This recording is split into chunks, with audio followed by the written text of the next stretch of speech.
Hello friends, welcome back to my channel. तो आज हम पढ़ने वाले हैं हिंदी वर्कशीट 3 और ये क्लास 7 की है। और यहाँ पे आपको अपना नाम लिखना है और यहाँ पे अपनी अध्यापिका का, कक्षा अध्यापिका मतलब क्लास टीचर का। तो जो शुरू करते हैं, निम्नलिखित गद्यांश को ध्यानपूर्वक पढ़कर नीचे दिए गए प्रश्नों को उत्तर लिखें। इसमें बोला गया है ये गद्यांश है, ये पूरा अगर हम इसे पढ़ लेंगे, इसके बाद हमें कुछ प्रश्न पूछे जाएंगे, उससे हमें उत्तर देने पड़ेंगे। Okay, so let's start. Read it carefully. Bharat देश सबसे बड़े एशिया महाद्वीप में स्थित है, जो उत्तरी गोलार्ध में स्थित है। मतलब जो भारत हमारा देश है जिसके अंदर हम रहते हैं वो एशिया महाद्वीप में है। ओके, वो एशिया महाद्वीप में है और जो उत्तरी गोलार्ध में स्थित है, मतलब ये उत्तर में है, उत्तर दिशा में, ईस्ट दिशा में। ओके, इस दुनिया में छोटे बड़े लगभग 400 से अधिक देश हैं। ये तो पूरी दुनिया है, इधर कम से कम 400, आप सोच सकते हो 400 कितनी बड़ी संख्या हो गई। 400 छोटे या बड़े तो है ही इस दुनिया में। ओके, देश जिनमें से भारत देश क्षेत्रफल की दृष्टि से 7वें स्थानों पर स्थान तथा जनसंख्या की दृष्टि से दूसरा स्थान रखता है। मतलब हम अगर क्षेत्रफल में तो कितना, मतलब क्षेत्रफल है ना भारत का, जितना भारत का क्षेत्रफल है ना, वो 7वें स्थान पे आता है। मतलब वो इतना बड़ा है कि वो 7वें स्थान पे आता है। मतलब पहले नंबर पे उससे भी बड़ा भारत से, मतलब 6 स्थान बड़े हैं। किस पे? क्षेत्रफल में। क्षेत्रफल में तो होता है जगह, मतलब कितनी लंबी।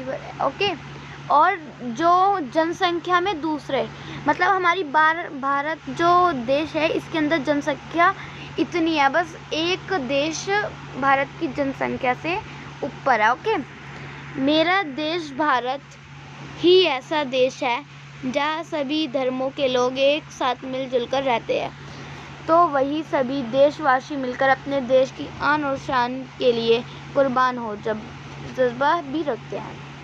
इसमें बोला गया है कि एक लड़का बोल रहा है या लड़की, वो नहीं पता, जो भी बोल रहा है कि वो बोल रहा है कि मेरा देश है ही इतना अच्छा कि यहाँ पे किसी भी धर्म का हो, जैसे मुस्लिम हो, हिंदू हो, सिख हो, पंजाबी हो, कोई भी हो, सारे मिलजुल कर रहते हैं, एक साथ रहते हैं, मतलब लड़ाई झगड़ा नहीं करते।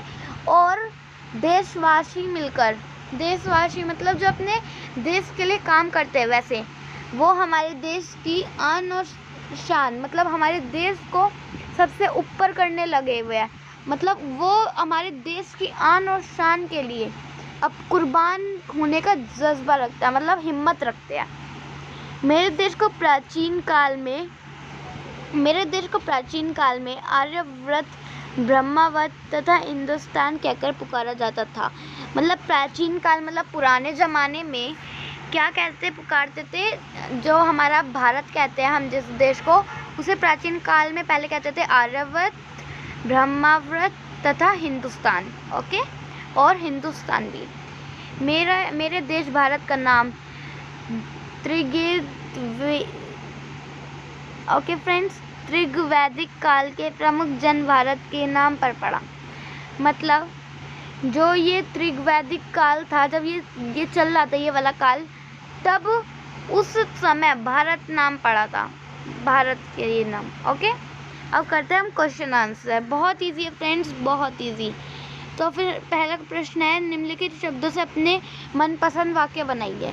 मतलब ये 3 वर्ड दे रखे, हमें जो चाहे हम वो वाक्य बना सकते हैं। इनसे वाक्य मतलब सेंटेंस। दृष्टि, क्षेत्रफल, प्राचीन। दृष्टि मतलब वो होती है हमारी रोशनी, और क्षेत्रफल मैंने बताया था कि वो जगह कितनी लंबी है, और प्राचीन पुराने ज़माना। तो अब चलो इसका आंसर देखते हैं। ओके फ्रेंड्स, तो इसके आंसर ये रहे। इसका आंसर है, पहले का मैंने ये लिखा है, हम दृष्टि से सब कुछ देख सकते हैं। दृष्टि मतलब आइज़, मतलब आइज़ के अंदर रोशनी होती है ना, दृष्टि, हम सब कुछ देख सकते हैं। आप कोई भी सेंटेंस लिख सकते हैं, पर मैंने ये लिखा है। और दूसरा क्षेत्रफल का, दिल्ली का क्षेत्रफल मुंबई के क्षेत्रफल से बड़ा है। ओके फ्रेंड्स, मतलब दिल्ली का जो क्षेत्रफल है वो मुंबई के क्षेत्रफल से बड़ा है। आग का निर्माण प्राचीन काल में हुआ, ये प्राचीन का है सेंटेंस। आग का निर्माण तो ये तो पता ही है, जब आदि मानव थे तब उनसे हुआ, तो ये प्राचीन काल हो गया, तो मैंने ये सेंटेंस बनाया। और चलो दूसरा क्वेश्चन करते हैं। ओके फ्रेंड्स, सो दूसरा क्वेश्चन है हमारा, निम्नलिखित शब्दों के सामने उनके समान अर्थ लिखिए। मतलब ये जैसे देश है, अब देश को हम और क्या कहकर बुला सकते हैं? अधिक स्थित, है ना। तो फिर हम इसका भी आंसर देखते हैं। तो फ्रेंड्स ये रहा इसका आंसर। इसका आंसर है देश को हम राज्य कहते हैं। हम राज्य कह सकते हैं, देश राज्य, मुल्क ये भी कह सकते हैं, मुल्क भी कहते हैं। फ्रेंड आपको जो लिखने का मन करे मुल्क राज्य में आप क्या लिख सकते हैं। ज़्यादा कहते हैं, अधिक को ज़्यादा कहेंगे ना, यह बहुत अधिक है, यह बहुत ज़्यादा है। बात तो एक ही, हाँ एक ही बात हुई, ठीक है। और ये रुका हुआ स्थिर है, मतलब ये देश, मतलब जैसे हमने पढ़ा था ना, भारत मतलब एशिया महाद्वीप में स्थिर है, मतलब भारत एशिया महाद्वीप में रुका हुआ है, ऐसे भी कह सकते हैं। तो अब प्रश्न नंबर 3 पढ़ते हैं। फ्रेंड्स ये लास्ट क्वेश्चन है, प्रश्न नंबर 3। उक्त गद्यांश में से ऐसे शब्दों की सूची बनाइए जिनको देखकर या सुनकर आपके मन में देश प्रेम उत्पन्न होता है। फ्रेंड्स आप देश के बारे में कितना कुछ सुनते हैं, देखते हैं, ऐसे कौन से वर्ड है, ऐसे कौन से शब्द हैं जिन्हें सुनकर आपके मन में या फिर देखकर देश प्रेम आता है, देश के प्रति प्रेम आता है। तो ये भी देख लेते हैं। फ्रेंड ऐसे तो बहुत सारे, पर मैंने 3 लिखे हैं। सिपाही, आज़ादी, क्रांतिकारी। आपको पता है सिपाही हमारे लिए कितना कुछ करते हैं, आज़ादी और क्रांतिकारी। तो यही था हमारी आज की वर्कशीट। अगर आपको अच्छी लगे तो please like, share and subscribe करना ना भूलिएगा। शेयर एंड सब्सक्राइब करना बिल्कुल नहीं भूलना। मैं सब्सक्राइब भी लिख देती हूँ, सब्सक्राइब नहीं भूलना। तो फिर यही थी। ये फ्रेंड्स इस बार ये जो कोविड का मैसेज आया ये नहीं आया अच्छे से वर्कशीट में, इसलिए I am sorry for this. But if you like my video so please like, share and subscribe my channel and thanks for watching.